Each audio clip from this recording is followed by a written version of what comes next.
Rhonda Holy Bear here.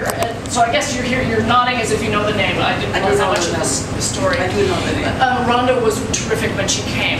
She taught us a lot about the shirt and about how she might approach presenting it to the public. And one of the things that she made very clear to us was that these shirts are symbolic of the union of women's sacred work with men's courageous deeds. And it's a union of these two things, and we need to present it in its best possible appearance in order to be respectful of the symbolism of the shirt. So she, one of the things she did was teach us about what it is made of. It's mountain sheepskin, of course porcupine quills. We have the red wool fabric, which would have been acquired in trade.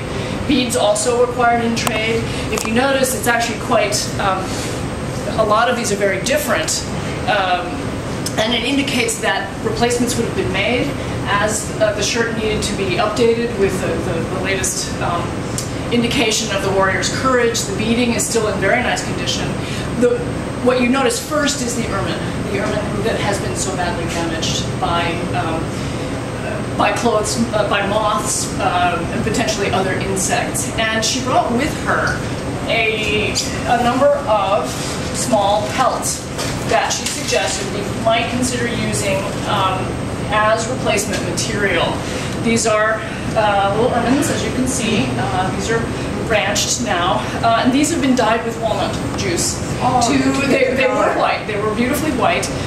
They've been dyed because what we would like to do is first consider replacing the ones that are missing altogether.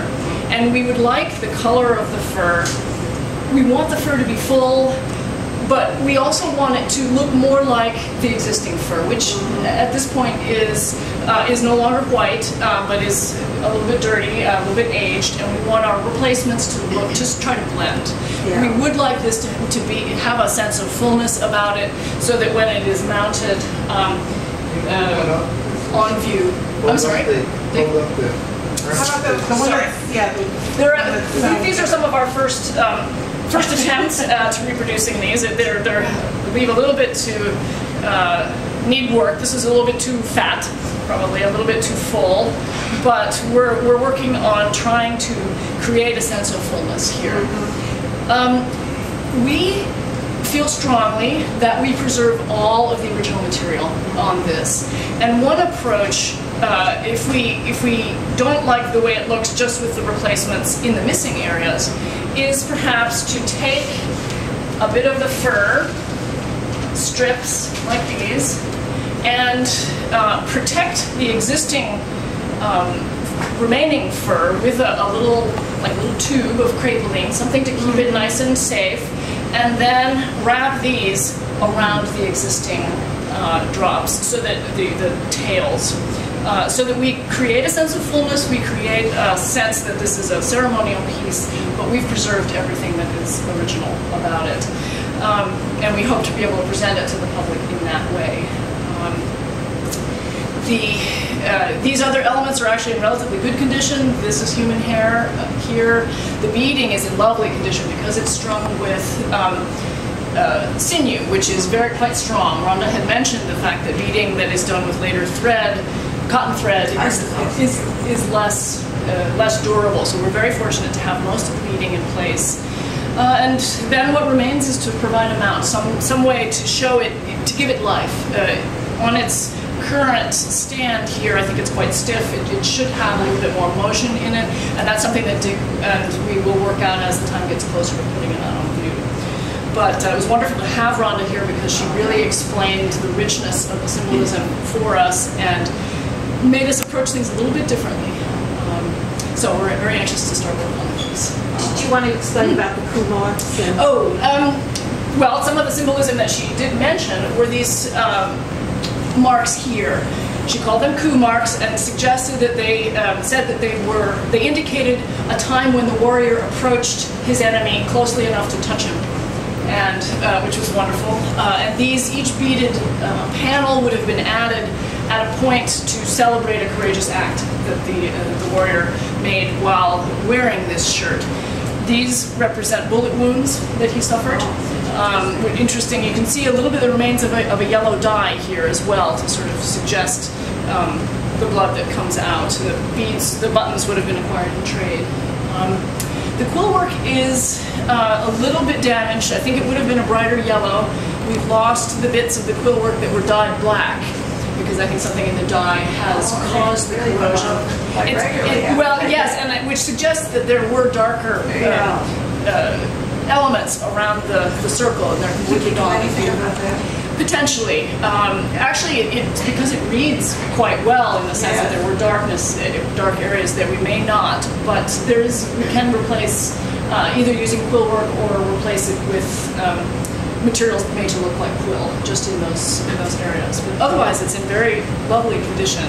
I wish I had my gloves on. I'm going to reach behind you for a moment to get gloves, because I wanted to show you the vermilion, which remains on the back of the shirt. You see these red traces here?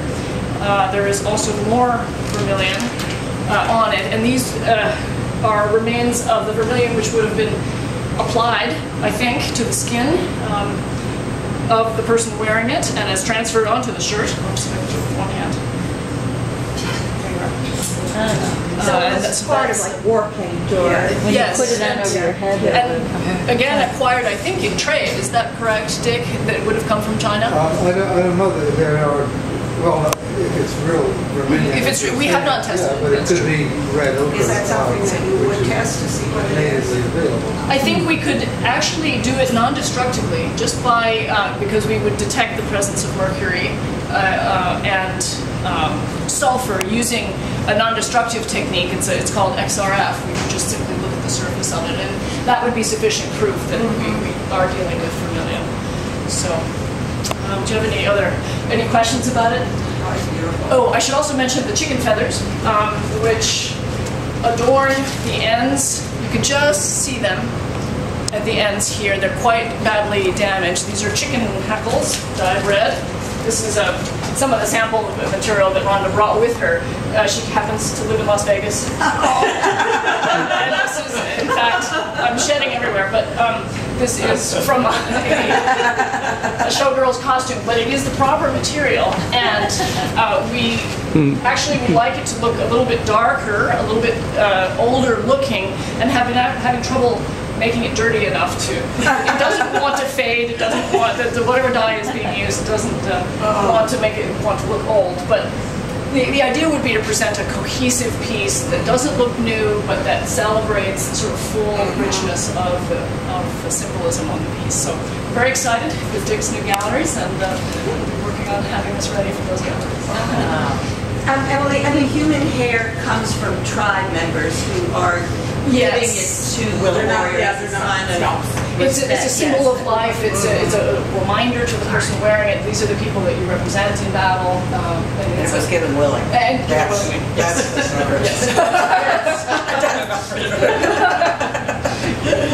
I was just reading an account of the Battle of Waterloo, where each regiment